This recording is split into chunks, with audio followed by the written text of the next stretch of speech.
Mula-mula panaskan gula sampai hangus. Kacau sampai sebati. Biar nampak warna tu dah jadi warna coklat. Dah hangus, tutup api. Ni masukkan air panas sikit-sikit.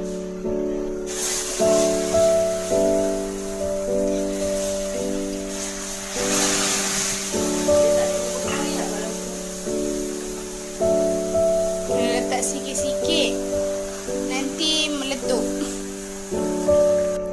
Color dah jadi coklat macam ni, bolehlah berhenti.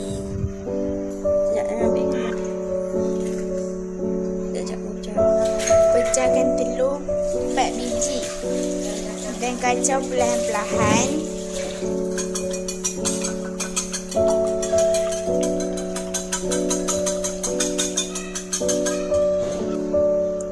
Letak esen vanila 1 tutup. Lepas tu kacau lagi sampai sebati. Letak susu pekat sebanyak setengah tin. Sementara tu masukkan margarin dalam gula yang kita kacau tadi.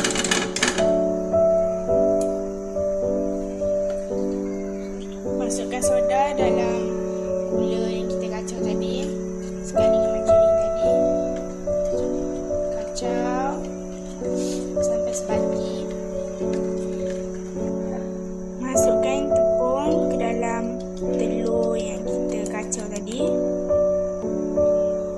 Kacau sampai sebati.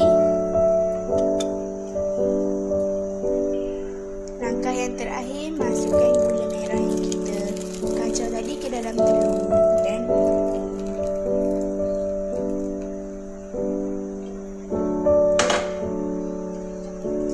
kacau hingga sebati semuanya.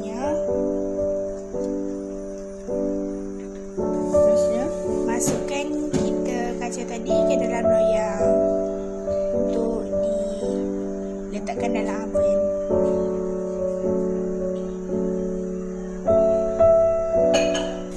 Letakkan ke dalam oven. Suhu 200 darjah Celsius selama